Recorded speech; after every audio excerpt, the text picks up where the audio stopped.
But when it comes time to lay out the futons... Huh? Now that I think about it, we only have one futon, right?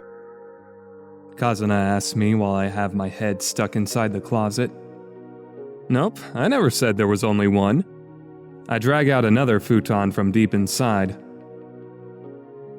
Huh? But last night, You just didn't see the one underneath it. There was a spare futon prepared for us in there. What? Whatever. Could you give me a hand here? Sure. Kazuna helps me spread out the futon with a puzzled look on her face. After a short discussion, we decide that I'll go to sleep first and change shifts with Kazuna shortly after midnight. Alrighty, I'm counting on you to get this done. Righto, just leave it to me. You go ahead and get some rest, Shugo-san. Keep it down. Oh, sorry about that. Crestfallen, she slumps her shoulders. I shoot a glance over at Tokiko out of the corner of my eye as I settle myself into the futon. She's resting peacefully. It looks like her condition's pretty stable for now. I hope she lasts through the night. There's a few other doubts worrying away at my mind, but I close my eyes and drift off to sleep. But a few hours later, my fears turn into reality. It's a strained, groaning cry. I can hear some clothes rustling. I can see Kazuna crouched over Tokiko. Tokiko-san? She sounds rather overwhelmed. Tokiko's brow is covered in a sheen of sweat. Her face is deathly pale, and she's grinding her teeth. Her thin body shakes as though she's in some kind of delirium. Her nails dig into her own flesh as she wraps her arms around herself. Blood slowly seeps out from her cuts. Tokiko-san, what's wrong? Kazuna turns frantic as she strokes Tokiko's back. A large volume of vomit spews forth from her mouth. Tokiko-san! Paying no heed to the vomit that just covered her clothes, Kazuna hugs Tokiko as her body's racked by spasms. Shit! I leap out of my futon. Move it, Kazuna! Oh, sure. I change places with Kazuna and pin Tokiko down with the futon. She just suddenly started writhing around in pain. What in the world's going on? These are probably withdrawal symptoms.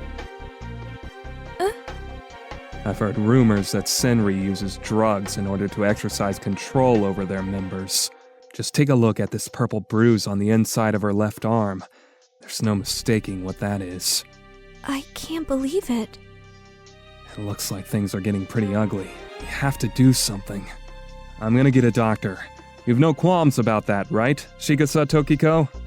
A faint glimmer of life returns to her glazed-over eyes after I address her. No, you mustn't. She chokes out broken sentences through quivering lips encrusted with flecks of vomit. Do you really not give a damn about your own life? My medicine What?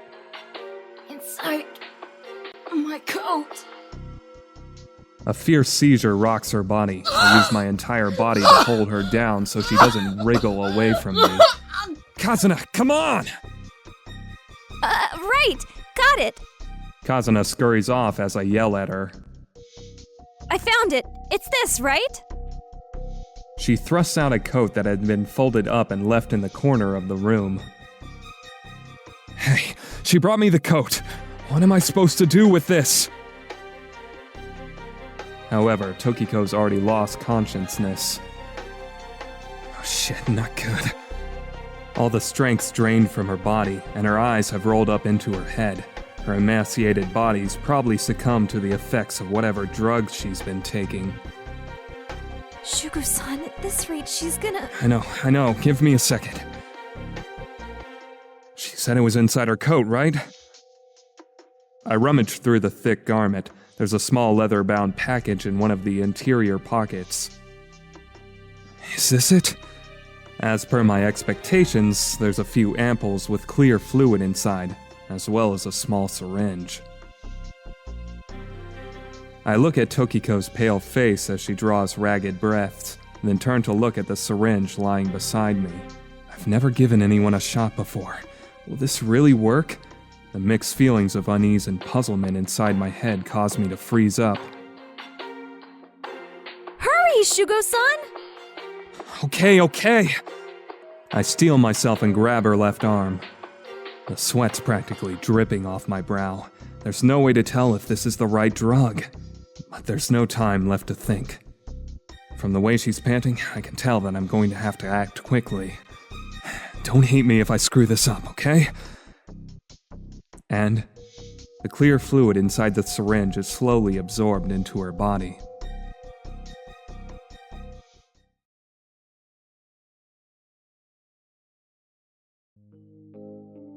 After a short while, as Kazuna and I watch over Tokiko with bated breath, the color gradually begins returning to her face, and her breathing returns to normal. You think the medicine worked? Well, she's still breathing. I take out a syringe from the small leather pouch.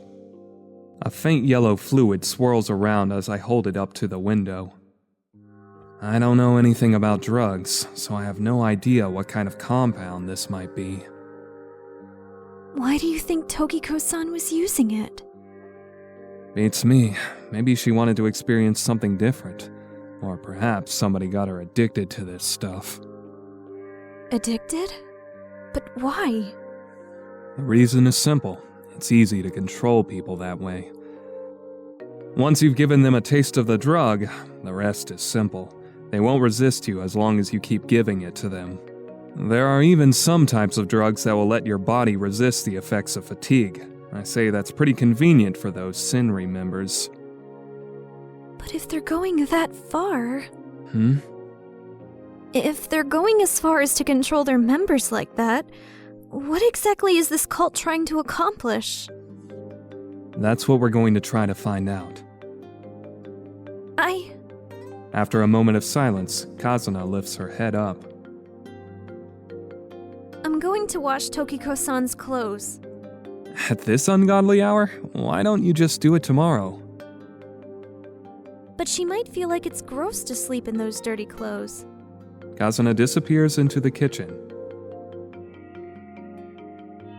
I lean back against the wall and keep an eye on Tokiko while she sleeps.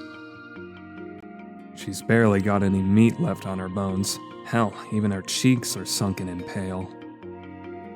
But to go that far... Why the hell was Tokiko so devoted to Senri? She must be trying to protect someone within the cult, what with the way she so stubbornly refused police and medical assistance. Man, oh man. A veritable cornucopia of questions without answers starts to swirl around inside my brain.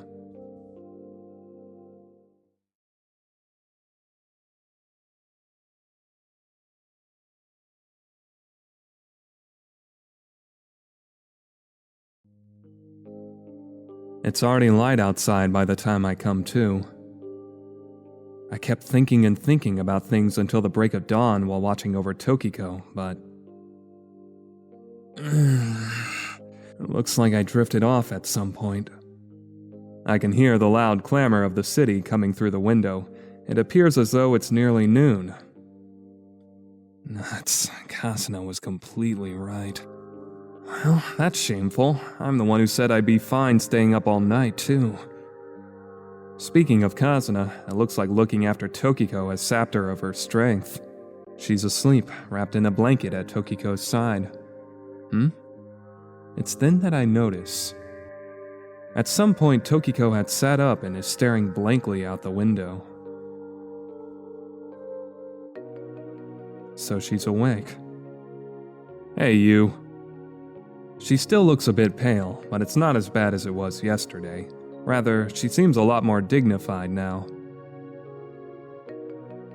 She slowly turns around and says, Could you give my drugs back to me? Eh? She continues to stare me down. Oh, you mean this? I hold out the small bundle. Tokiko takes it from me wordlessly. After taking a look inside, she murmurs softly. Why? Huh? Why did you save me? I'm not really sure how to answer that. You're the man who came to investigate our church posing as a believer. I'm sure you realize how much danger you've put yourself in by helping me. Aha, I see. I guess that means you guys already knew who I really was, eh? I remember how strange the atmosphere was there when I went for my meeting with the leader. We always try to investigate the identity of prospective members. We were a bit fearful of letting a misguided person like yourself in, so... Investigate, huh? I'm really interested in hearing what kind of investigation you had to do in order to dig up all that stuff about my past. Well, I'm not exactly sure myself. What? All I did was look into your background. We didn't have plans to discuss anything else at the time. Plans? So your prophecies were all just part of some plan? They research whoever's meeting with their leader and speak about them in a way that sounds supernatural. However, Tokiko doesn't respond to my question. Is she implicitly admitting that the leader's powers are just a sham? Hold on, what about... There's still something that doesn't quite make sense. As hard as I find it to believe, the things the leader said to me at that time were things that couldn't be uncovered with just a simple investigation. So that's the power Her Holiness possesses? Does that mean those prophecies of hers really do exist? Even though Tokiko's a member of Senri, I can sense something resembling doubt in her.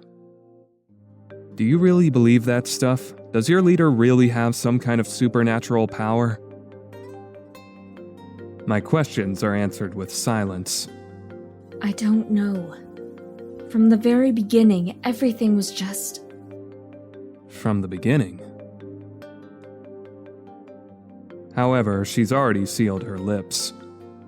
Wait, what's that supposed to mean? Takashiro-sama, could you answer my question? Tokiko suddenly raises her face and stares right at me. Oh, right. Tokiko's question. Why did we save her, even though we knew that it put us in danger? Well, it's not that big of a deal, really. I wanted some new leads, plus you just happened to collapse there right in front of me.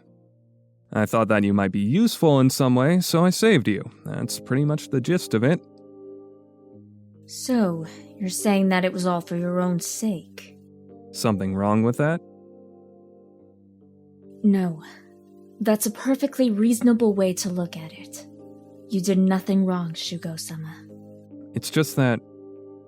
I point to Kazuna lying curled up on the tatami. She has a different outlook. Different? She's looking for her missing sister, and it looks like you're the person who holds the key to finding her. But really, that had nothing to do with it. She simply helped you because you were in trouble. Kazuna's rather simple-minded, see? But...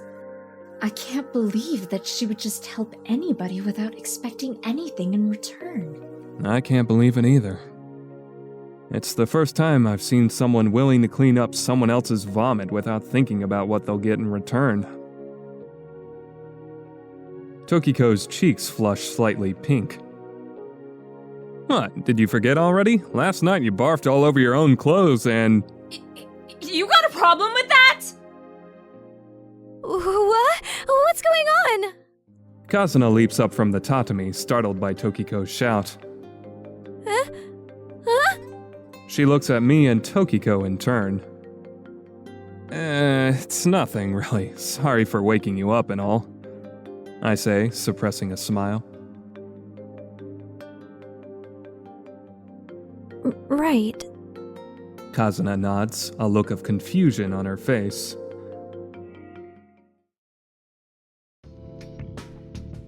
And shortly after noon, Toji arrives at my place with the results of her investigation into Senri. What the? Just my luck. She happens to walk in just as we're changing Tokiko's bandages.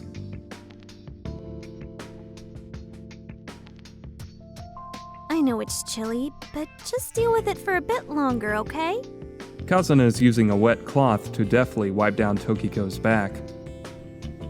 I'm sorry to make you do this for me. Oh, not at all. We've got to help each other out when we're in trouble, right? But man, Tokiko-san, you have such beautiful skin. I'm so jealous. You're so elegant, I suppose? Your boobs are so big, too. I totally wish mine were like that. With a sideline glance at Kazuna's ministrations, I start explaining to Toji how this all came about. I see. Toji lowers her voice so that the other two ladies can't hear. You're taking care of her, even though you know she's being hunted down? A certain someone wouldn't shut up about that, yeah? I point at Kazuna. Anybody notice that she's here yet? It looks like everything's fine for the moment. The people around this area saw us, though, so it's only a matter of time before the cult figures it out. We should switch locations before things get dangerous. Got it. I'll make the arrangements. Toji turns her eyes to Tokiko. You get anything out of her? Well, nothing at the moment, no. What? Kazuna was particularly insistent on me not burdening her with anything unnecessary until her injuries heal. Shugo. Toji's face is a study in exasperation. Does she already have you whipped? No, I've never relished the thought of forcing information out of people. Back in my cop days, I used to have arguments over that very concept with some of my coworkers. It looks like Toji's not very pleased with my answer. This is ridiculous. How can you be so naive? She says and stands up, evidently disgusted with me. You're too soft. I'm going to interrogate her. Hey, Toji! Toji stares silently down at Tokiko, who's sitting up in her futon. Toji-san? However, Toji doesn't even spare a glance at Kazuna. You know a woman named Hio, correct? This woman. 2 weeks ago, she entered your cult after escaping from the hand of death. Toji pulls out a photograph from her pocket. I've seen this photo before. It shows a young woman who looks almost exactly like Kazuna. Tokiko just stares down at the photograph. Answer me, Shigusa Tokiko. Toji bellows at Tokiko, then seizes the smaller woman by her collar. I'm not like these two, you see. I'm not nice, nor am I patient. A ruthless glint surfaces in Toji's crimson eyes. It's in your best interest to answer my questions, and quickly. As they stare each other down mere centimeters apart, Tokiko doesn't even budge. She just gazes at Toji without a word. You bitch. What are you trying to hide? Toji-san, you mustn't resort to violence! Kazuna clings onto Toji's arm. Shugo-san, please stop her! Shugo, hold Kazuna back! Oh, come on. They're both so stubborn. Neither one of them looks like they're going to give in. It looks like there's nothing we can do. We have no conclusive proof, so Tokiko doesn't feel like talking. Let's see, the out-of-place feeling I got when I saw the leader, plus the reaction Tokiko exhibited when she saw Kazuna. Both those events give rise to a single theory. I turn to face Tokiko and put my assumption to the test. The woman in this picture is Senri's leader. Her name is Kohzuki Yura, the very girl we're searching for. Am I wrong, Shigasa Tokiko? Kazuna looks over at Tokiko, her eyes pleading for an answer. Is that true, Tokiko-san? After a few breathless moments of silence, she opens her mouth to speak, still looking down. It's just as Takashiro-san said. The person in that photograph is our leader. However, she's already been killed.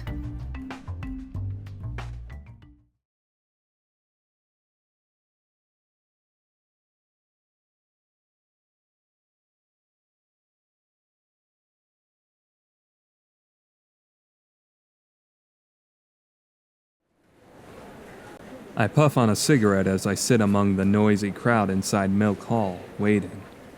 Let's see. How am I going to explain this so that he'll understand? All the things Tokiko spoke to me about were way more complicated than I had anticipated. I still have yet to finish putting all the pieces together in my head. I hear some footsteps approaching and look up to see who it is. Sorry to keep you waiting. Arishima-san, bundled up in a black overcoat, shoots me a piercing look. I apologize for calling you out here at such a busy time, Arishima-san. Why don't you take a seat for now? I indicate the chair across from me. I haven't seen you since that investigation a little while ago. Right. He nods, a haggard look on his face. Yeah, sorry about that. Yaginuma got a little hasty there. Even the higher-ups got involved. There was nothing I could do. Conditions down at the precinct haven't changed? Not at all. No matter how much time passes, no matter how much the world may change, corrupt people will still be corrupt through and through. I suppose I'm a part of that as well. He allows himself a derisive chuckle. Any progress on the case after that? Progress? Well... Arishima-san stops, evidently at a loss for words. Is there a problem? Momentarily puzzled, Arishima-san finally shakes his head in resignation. It's not really a problem. It's just that I don't understand what's going on in this case anymore at all. Could you explain, please? Well, I suppose it's not altogether unrelated to you. They probably won't mind me talking to you about it. The wariness is evident in his voice as Arishima-san continues. Some minute fibers were discovered on the clothing of the murder victim Ayasaki Takako. Upon investigation, it was determined that they were small fragments from crow feathers. Crow feathers? That means that... Yeah, you guessed it. They're a match with the ones that adorn the corpse of the murdered prostitute Otoha. In essence, this means that Ayasaki Takako's murder may somehow be connected to the ones Fukamizu Kaoru committed. Arishima-san pauses and lets out a weary sigh. I see. Our main suspect, Fukamizu Kaoru, already died in jail. We don't have any promising leads at the moment. I really have no idea what's going on anymore. No, the answer is quite simple. What? He raises his voice, evidently caught off guard. Are you aware of the existence of a group known as Senri? Senri? Yeah, they're a religious organization that's been popular lately in the Ueno area. Arishima-san prompts me to elaborate. Could you immediately put out a warrant for the arrest of one of their leaders, a man named Akao Ikuma? He's the man behind the murders of both Ayasaki Takako and Otoha. As Arishima-san holds his breath in rapt silence, I tell him about my rescue of Shigasa Tokiko and of her connection to Senri.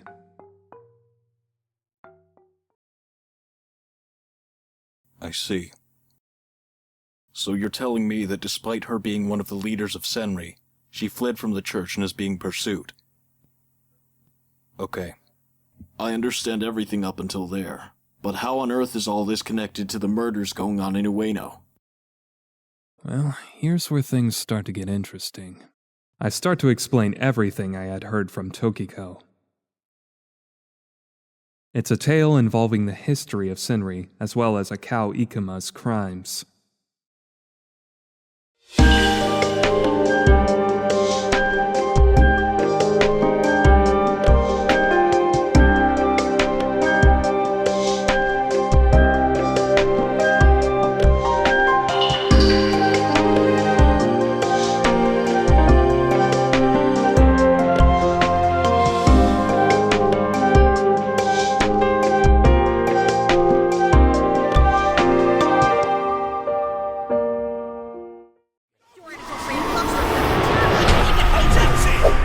Let's Start Project.